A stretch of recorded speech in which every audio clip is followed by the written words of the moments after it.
Welcome back to The Explainer. Today, we are diving into a literal game changer, a monumental paradigm shift that is happening right now in global demographics. We are going to completely unpack and explain the two cities at Theology for Urban Mission. I am so thrilled to guide you through this material because it completely reshapes how the church thinks about its presence in the world's rapidly growing, densely packed population centers. Here is how we're going to break this down today. 1. The global urban shift. 2.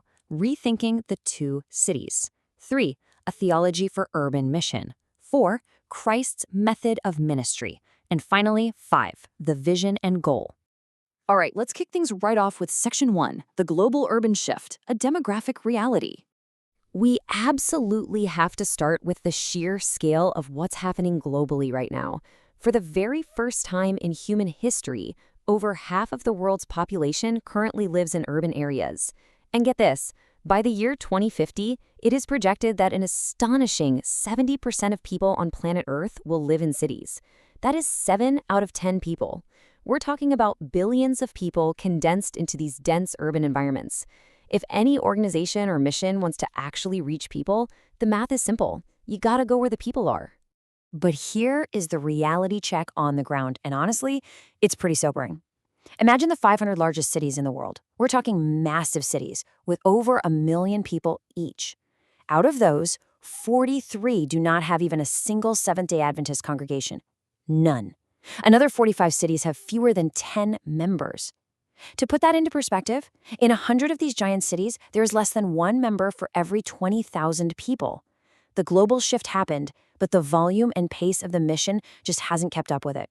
Which leads us to Section 2, rethinking the two cities, from fleeing to engaging.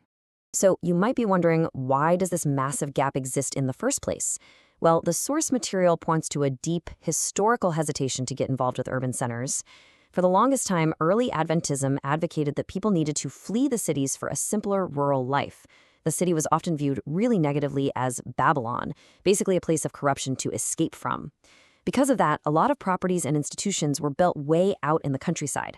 But the text strongly contrasts this old fleeing mentality with the biblical reality of the city of compassion. It's a profound call to actually engage these spaces with whole-person ministry instead of running away. And the biblical precedent for that engagement is super clear. It's right there in the text. God deeply loves the people of the cities, even the intensely hostile ones. Just think about the message to Jonah regarding Nineveh. You have Jesus actually weeping over the city of Jerusalem with profound compassion, performing comprehensive healing that dealt with spiritual, social, physical, and mental needs. Plus, if you look at the book of Acts, the explosive spread of the early church was almost entirely an urban church planting movement. They didn't avoid the cultural epicenters, they ran right into them. Moving right along to Section 3, a theology for urban mission, bridging the gap. Okay, so to successfully make this jump from fleeing the city to actively engaging it, the authors note you absolutely need a rock-solid theological foundation. Scholar Kelvin Oki Onungha really hits the nail on the head here. He argues that a major reason the church is only just now waking up to this urban emergency is precisely because of a huge missing piece, a deficiency in its theological framework. Think about it. A global push into the cities simply cannot be sustained if your underlying theology is still quietly telling everyone to go live in the countryside. To fix this, Onungha proposes this brilliant 3-part model for urban mission. It acts as this dynamic interface between 3 core elements. First, the biblical text, drawing on those examples of God's love for the city. Second, the faith community, meaning church members who are actually empowered and equipped for service. And third, the unique urban context, really understanding the specific complexities and the vibe of densely populated environments. When you align all 3 of those things, you get a powerful engine for sustained urban mission. Now let's look at Section 4, Christ's method of ministry, the blueprint for action. So how do we take this renewed theology and put boots on the ground? But look at this stunning picture here as an illustration. This is the foundational It's Time manifesto itself. Back in 2013, church leaders gathered, reviewed all that staggering urban data we just talked about, and realized they needed a massive, comprehensive strategy. This specific document essentially launched the entire current global mission effort to tackle the urban challenge, shifting the focus back to where the majority of humanity actually lives. At the very heart of this document, the core strategic solution rests entirely on Christ's method of ministry. Ellen G. White put it incredibly powerfully. Christ's method alone will give true success in reaching the people. Notice the distinct steps she lays out here: mingling with people, sympathizing with them, ministering to their physical and emotional needs, and thereby winning their confidence.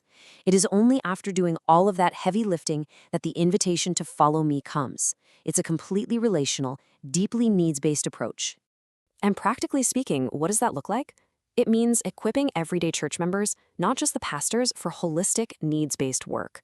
We're talking about embracing comprehensive health ministries, opening community services directly inside dense urban neighborhoods, using integrated media, and forming small groups.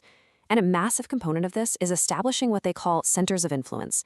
These are dedicated places right in the heartbeat of the city where people can find practical help, a real sense of community, and spiritual refreshment. Which brings us to our final part, Section 5, the vision and goal moving forward. With a clear theology and practical methods in place, what is the ultimate objective we are driving toward here? Echoing a really powerful appeal made over a century ago, the authors emphasize one absolute core truth. Work in the cities is the essential work for this time. It's not a side project. It's not an optional extra. For the gospel to reach the world as a witness, the source argues it has to be loudly and lovingly proclaimed in the sprawling metropolises where the majority of humanity wakes up every single day. To that end, the source material lays out an incredibly inspiring what-if scenario. Just imagine the unbelievable impact of achieving massive goals like planting 10,000 new worship groups in cities of 1 million or more. Imagine establishing 5,000 centers of influence, deploying 2,000 global mission pioneers to the most unentered areas, and getting 2 million members actively involved in urban health ministries. This is a vision of total resource mobilization to meet an unprecedented global need. And that brings us to one final profound thought. The authors of the manifesto don't just leave this at the institutional level. They bring it right down to the individual. They ask, what if you answered the call to minister in one of the great cities of the world? You see, the challenge of urban mission isn't just about shifting budgets around. It's about shifting our hearts. It's an open invitation to be an active partner in bringing compassion and hope straight into the concrete jungles of our modern era. The urban challenge is vast, for sure, but the framework for success is incredibly clear. Now, if you want to understand more about global outreach and deep theological frameworks like the ones we covered today, make sure to subscribe to this channel for more knowledge about mission. We are going to keep bringing you the insights you need to stay informed and inspired. Thanks so much for joining me on this explainer, and I'll see you next time.